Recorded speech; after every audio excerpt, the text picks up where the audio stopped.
Uma boa tarde a todos. É uma satisfação novamente retornarmos ao programa neste início de semana, né? Iniciando aí mais uma semana quente. Esperamos, né, doutor Eduardo, que começamos, né, com chuva, que vem chuva essa semana. A doutora Neuza Bechori, então, eu aqui, o doutor Eduardo, a presença do doutor Eduardo, para começarmos mais um programa, né, Trabalhador em Foco. É uma satisfação retornar ao programa Trabalhador em Foco, o programa do Departamento Jurídico da FEMERGS, que retorna. Hoje estamos só eu e a doutora Neuza, mas vamos fazer o debate da mesma forma, né, doutora? Com certeza. E hoje nós temos um tema importante para conversarmos aqui, que é o papel, a função do dirigente sindical. Doutor Eduardo, o que nós temos de importante para destacar sobre o papel, a função, o trabalho dos dirigentes sindicais?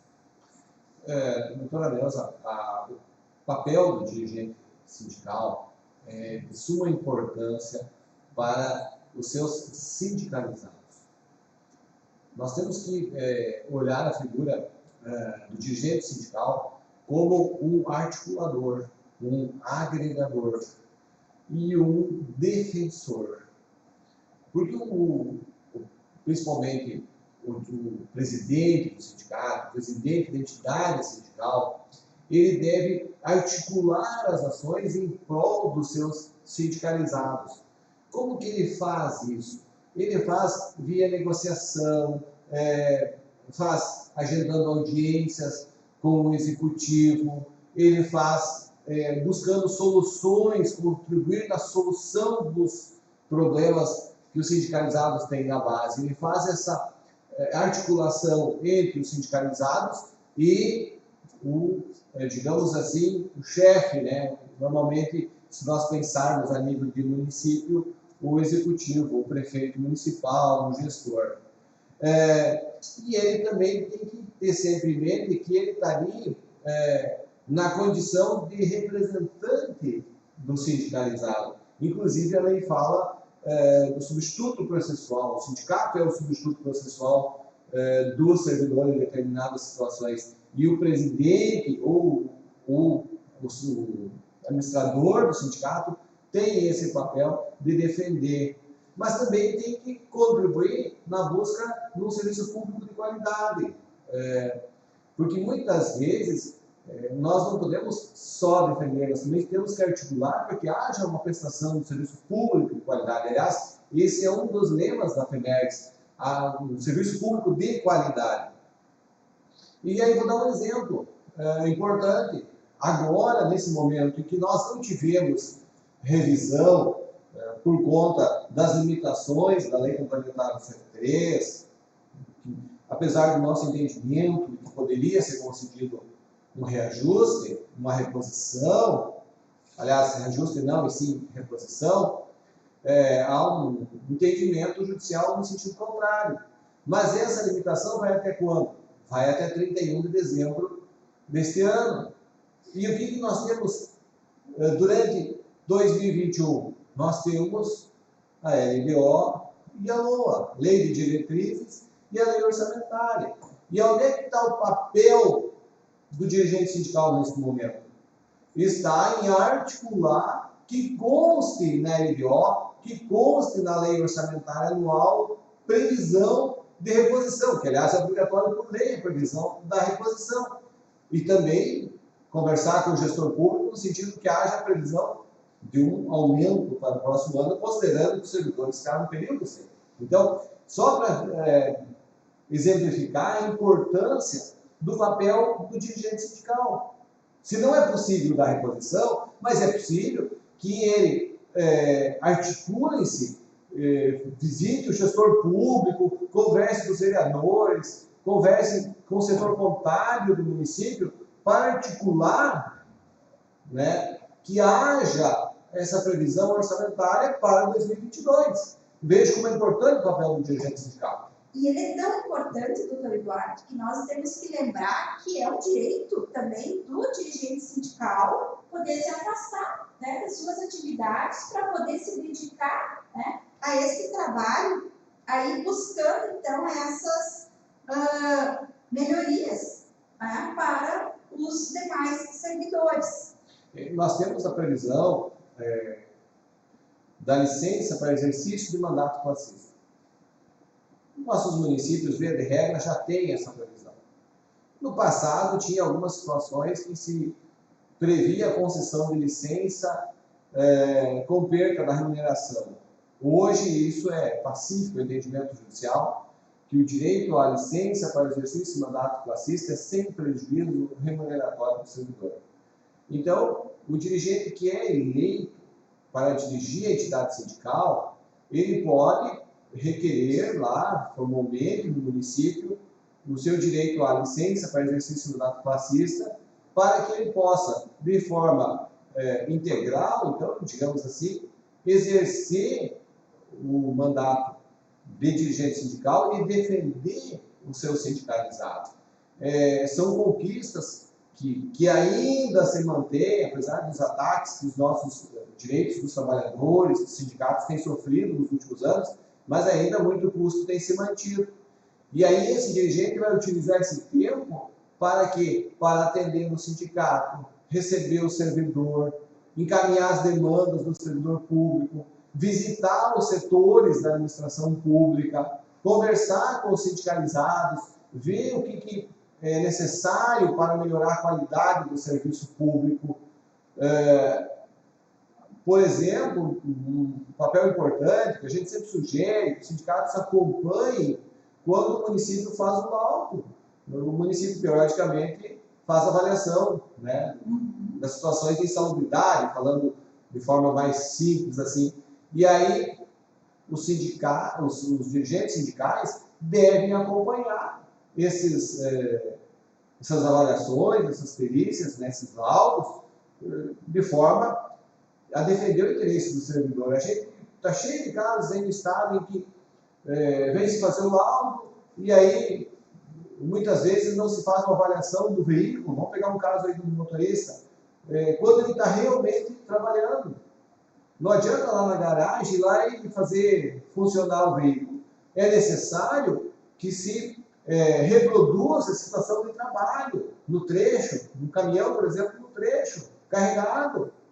Então, qual é o papel do dirigente? O papel do dirigente é ir lá, acompanhar, requerer do município, ir lá e acompanhar. E dizer para o perito, olha, a situação aqui é uma, a situação no campo é outra. Então, vejam a importância do papel do dirigente sindical. Com certeza. Inclusive, o sindicato, né, ou através dos seus dirigentes, podem até contestar, doutor, esses laudos? Pode contestar, claro. O município vai receber esse laudo. O dirigente sindical deve tomar ciência desse laudo e aí situações de mudanças sem uma justificativa plausível, requerer que o executivo determine uma nova reavaliação, suspenda até que se reavalie a situação, claro que de forma fundamentada. Não dá para dizer assim, ele deixou de receber insalubridade. Não, deixou por quê? Então nós precisamos ver a situação e requerer que haja uma nova avaliação. Isso é possível que o dirigente sindical faça na base. Uma questão que a gente vê também importante, que muitos servidores, às vezes, nos trazem, a questão da importância dos IPIs, né? Que se fiscalize, né, doutor, se realmente os servidores estão recebendo um IPI de qualidade. Eu diria assim, doutora, que são duas situações, em quantidade e qualidade suficiente. Muitas vezes se leva uma caixa de lucro, mas aí se vai ver, tem inúmeros servidores que terão acesso àquelas luvas, e aí por curto período já não tem mais, usando só o exemplo da luva. Então o que precisa? Que o dirigente sindical cobre do gestor público a distribuição de luvas em quantidade e qualidade para atender a demanda do servidor. Isso também faz parte da atividade do dirigente sindical, fiscalizar o fornecimento dos EPIs para o seu sindicalizado? Nós temos algumas outras questões, assim, até de sugestões. É possível os dirigentes fazer sugestões de alteração da legislação, o município acompanhar, quando nós temos reformulação do plano de carreira, reformulação do regime jurídico dos servidores. O dirigente sindical tem obrigação. Eu digo obrigação porque entendo que é uma obrigação do dirigente procurar estar atualizado nas alterações da legislação. Claro, ele não tem a obrigação do conhecimento jurídico. Para isso, ele normalmente tem um advogado de sua confiança lá no sindicato, que vai lhe dar o respaldo jurídico. Mas ele tem que acompanhar as mudanças da legislação, ele tem que ter um conhecimento mínimo para orientar o seu sindicalizado. Essa é a obrigação do dirigente sindical, é ter conhecimento. E até, em determinadas situações, procurar o gestor público, buscando que aquele projeto que porventura esteja lá, tramitando na Câmara do Vereador, seja adequado, de forma que atenda o interesse público, mas também atenda o interesse do sindicalizado. Então, o ideal é que os dirigentes sindicais acompanhem todas as sessões da Câmara, acompanhem a tramitação dos projetos que são de interesse do seu sindicalizado. Não adianta o dirigente sindical não ir na sessão da Câmara ou não assistir. Ele tem que participar, ele tem que saber o que está acontecendo, que pode ter alguma influência na vida funcional do seu sindicalizado. Claro, estamos falando muito aqui a nível do município, mas isso também vale para dirigentes sindicais de iniciativa privada, no seu meio, digamos assim. Então, o dirigente sindical tem que acompanhar as propostas de mudança da legislação e ter um conhecimento mínimo no sentido, ou ter um respaldo jurídico do seu advogado, para dar sugestões, contribuir com alteração naquilo que está se estudando, uma alteração para que atenda o interesse do seu sindicalizado. E não só, doutora, só para contribuir, não só na legislação. Às vezes são questões práticas lá, de momento. Nós falamos da questão do monitoramento na sexta anterior.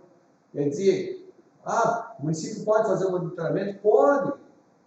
Mas daqui, em determinadas situações, tem que se preservar também o seu sindicalizado. E qual é o papel do dirigente sindical? É ir lá, ver o que está acontecendo, conversar com o servidor, conversar com o funcionário da empresa, que seja, e ver, mas esse monitoramento é possível. O município ou o empregador tem direito? Tem. Mas em que circunstâncias está ocorrendo isso? Está sendo armazenado? Tudo bem. Então, ir lá no dirigente e dizer assim, olha, não pode disponibilizar essas imagens, é só para armazenamento. Estou dando aqui exemplos, né? Então, o papel do dirigente sindical também é para contribuir nesse tipo de situação. A gente vê que muitas situações que chegam depois do fato ocorrido, doutor, aí às vezes chega de uma forma que não se tem mais quase do que soluções para a gente buscar, né? Principalmente essa questão aí de alterações legislativas, que depois que foi feito o projeto de lei, depois que foi aprovado, muitas vezes que se perdeu direitos, né, de servidores, se modificou o plano de carreira, pouco se tem a fazer. Então, é importante que se tenha toda essa mobilização antes, às vezes, é importante que o senhor diz, a participação nas sessões da Câmara de Vereadores, né? Acompanhar o trabalho que está, as leis que estão lá tramitando, né? E a gente vê, assim, que também nós temos uma questão importante quanto às portarias dos servidores, né, doutor? A gente vê assim, muitas portarias, às vezes, que saem dos servidores que não são fundamentadas, né? Remoções que são feitas, às vezes, à revelia de setores. Tá? Importante aí que se coloque, vamos dizer assim... Que haja uma atuação sindical. Exato. Que haja uma atuação sindical. Essa questão da portaria, que a doutora refere, a portaria deve obrigatoriamente ser fundamentada. E fundamentada não é dizer assim, pelo interesse público. Isso não é. fundamentava a portaria. A portaria fundamentada é aquela que diz: remova o servidor X para tal setor, para atender tal demanda por tal situação. Isso é uma fundamentação fática da portaria, a lei é jurídica, claro. Muitas vezes a gente se depara com portarias dizendo assim: remova o servidor X para o local Y. Essa portaria, dependendo da situação, é possível de ser questionada judicialmente. Então, agora, quem vai cobrar isso no primeiro momento? É a entidade sindical, que vai pegar aquela portaria e vai lá no setor de pessoal do município conversar para, no primeiro momento, levantar a situação, saber o que houve, e no segundo, conversar com o gestor. Vai articular a solução não litigiosa, digamos assim, de forma mais consensual, com o servidor público, e aí, se não tiver solução, e se é um caso, digamos, mais grave, esse servidor, então, vai demandar judicialmente. Mas esse primeiro papel, esse primeiro momento, é e deve ser feito pelo dirigente sindical. O dirigente sindical tem que se colocar ao lado do seu sindicalizado. Defender o seu sindicalizado. Claro que dentro dos limites que a lei permite, mas ele deve partir do olhar do sindicalizado, que é a parte mais fraca dessa relação, na defesa desse interesse. Então, nós temos aí, doutor, um papel fundamental dos dirigentes sindicais. A gente está vendo aqui que a nossa hora já está quase que se esgotando, se exaurindo. O nosso tema hoje é um tema importante para ser discutido e colocado, e a gente vê assim que já estamos finalizando o nosso programa hoje, e a gente quer agradecer aos nossos ouvintes a participação. A gente tem recebido alguns comentários a respeito dos nossos programas que a gente tem feito, os temas que a gente tem trazido. A gente sabe que são temas importantes, relevantes para os nossos servidores. E o senhor gostaria, então, de fazer mais alguma colocação, doutor Eduardo? Nós, do Departamento Jurídico da FEMERGS, estamos mantendo esse programa Trabalhador em Foco, procurando sempre orientar os nossos dirigentes sindicais, principalmente, na solução daqueles conflitos que estão lá na base. São situações fáticas, situações de momento, situações que ocorrem todo dia, principalmente nos municípios. E o nosso objetivo é trazer essa orientação para o dirigente sindical. A gente tem que ser revezado em temas que a gente observa nos sindicatos: insalubridade, hora extra, laudo técnico, alterações da legislação previdenciária, e nós vamos manter sempre esse foco na defesa do trabalhador, como diz o nome do programa, Trabalhador em Foco, do Departamento Jurídico da FEMERGS. Eu só para finalizar, gostaria de ressaltar, e nós vamos voltar nesse tema, que os dirigentes sindicais procurem se articular e articular a inclusão na LDO e na lei orçamentária da previsão da reposição e do aumento para 2021. O ideal é que se protocole o requerimento, nós até disponibilizamos um modelo de requerimento para que os dirigentes sindicais conversem com o gestor público, mostrem para ele as perdas que esse servidor teve nesse período sem a sua reposição, sem o seu reajuste, e que procurem compensar isso financeiramente a partir do próximo ano, quando é permitido, então, o retorno da reposição. E se nós não tivermos uma previsão na lei orçamentária, se nós não tivermos uma previsão na LDO, ou tivermos uma previsão muito baixa, fica muito difícil se buscar isso no ano que vem. O gestor vai se escorar no que está previsto na LDO e na LOA. Então, agora é hora do dirigente sindical procurar o gestor público e colocar uma previsão. E a previsão, ela, justamente por ser previsão, pode até ser negociada no próximo ano, mas tem que ter essa previsão da reposição e de um reajuste substancial para compensar as perdas que nós tivemos nesse período. Uma boa tarde, então. Boa Obrigada. tarde.